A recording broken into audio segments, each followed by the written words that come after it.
All right, let's get into it. Today, we're pulling back the curtain on some serious modern-day detective work. But forget about dusting for fingerprints on a doorknob. We're talking about investigators who look for digital fingerprints on a hard drive. We are diving deep into the science of digital forensics. I mean, just think about that for a second. So much of our lives, our conversations, our plans, our secrets, it's all stored on laptops, phones, and servers. So when a crime goes down, the most critical clues might not be in a room at all. They're locked away inside a machine. And that one simple question, well, it changes absolutely everything about how we find the truth. So how in the world do you investigate a digital crime scene without, contaminating it? That's exactly where this incredible discipline comes in. It gives investigators the rules and the tools they need to crack the digital case wide open. And here's the thing you gotta remember. Digital forensics isn't just about finding a deleted file. It is a formal four-step process. You collect the evidence, you preserve it perfectly, you analyze what you found, and, this is the big one, you have to present it in a way that will actually hold up in a court of law. It's where high-tech science meets the legal system head-on. Now, to make sure that evidence can be trusted, investigators have to follow a set of non-negotiable golden rules. Think of these as the absolute pillars that make the entire process work. They're what makes digital evidence just as reliable as DNA in the courtroom. The first, and maybe the most important rule of all, is basically do no harm. A detective wouldn't just grab a weapon without gloves, right? Well, a digital forensics expert never, and I mean ever, works on the original device. Instead, they create a perfect bit-by-bit copy, a forensic image, and they do all their work on that copy. The original evidence stays completely untouched. And that leads us right into the next critical piece of the puzzle, the paper trail. Every single person who handles the evidence, every single action they take, every time it's moved from one place to another, it is all meticulously documented. This is called the chain of custody, and it's the unbreakable log that proves the evidence that shows up in court is the exact same evidence that was taken from the scene. No question. And this brings up a crucial point. This can't be guesswork. It's not an art. It has to be a science. That's the principle of repeatability. It means that any other qualified expert, using the same tools and following the same documented steps, has to arrive at the exact same conclusion. It's what separates a personal opinion from a verifiable, objective fact. But wait, how do you actually prove that nothing has changed? You do it with something called a hash. It's like a unique digital fingerprint for data. You run the evidence through a special algorithm, and it spits out a unique code, just like the one you see here. Then, after all the analysis is done, you run it again. If those codes match perfectly, bam! That is mathematical proof that not a single bit of data has been altered. And finally, we have two really important principles that tie it all together. First is minimization. Investigators have to respect privacy. They can only look at what is legally relevant to the case and nothing more. And second, documentation.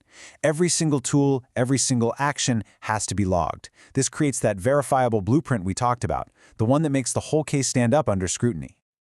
Okay, so we have the golden rules. But knowing the rules is one thing. You also need the right tools for the job. So what techniques do investigators actually use? Come on, let's open up the digital toolkit and take a look at the specializations they've got for every kind of digital crime scene. First up, you've got the classic, disk forensics.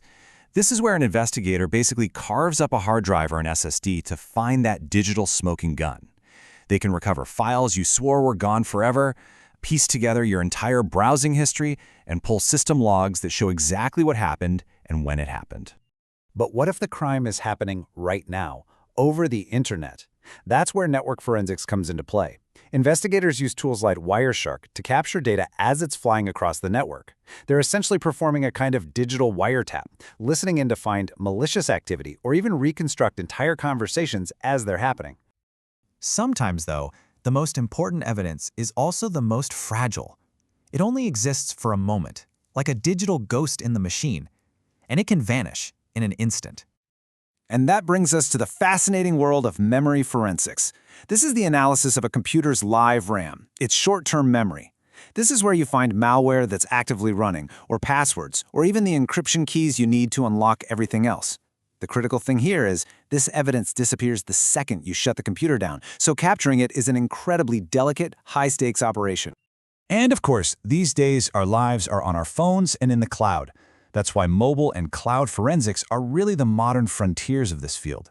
This is everything from pulling data off a locked smartphone and analyzing chat logs to working with service providers to get evidence from a server that could be halfway around the world.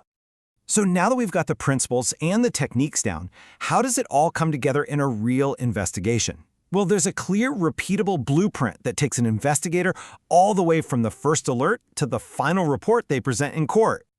This blueprint really shows the entire journey. It all kicks off with identification, just asking, okay, what devices might hold clues? Then you follow the rules, preserve the device, and then collect the data by making that forensic copy. Only then does the deep dive begin with examination and analysis. That's where investigators connect all the dots to build a clear narrative. And it all culminates in that final step, presentation, where the story of the data is told, clearly and factually. Whew. Okay, we have covered a lot of ground, from those foundational rules to the high-tech tools of the trade. So let's take a second and lock in the most important takeaways from our forensic file. Look, if you remember just one thing, it should be these 6 principles. They are the absolute bedrock of all digital forensics. From protecting the original evidence with preservation and integrity, to ensuring the whole thing is legally and scientifically sound with the chain of custody, repeatability, minimization, and documentation. Every single one is essential for the evidence to be trusted. And that really brings us to our final thought. Every single action we take online, every file we save, every message we send, every website we visit, it all leaves a digital trace. Forensic experts collect and analyze these traces to tell a story. So, I guess the real question is, what story is your data telling about you?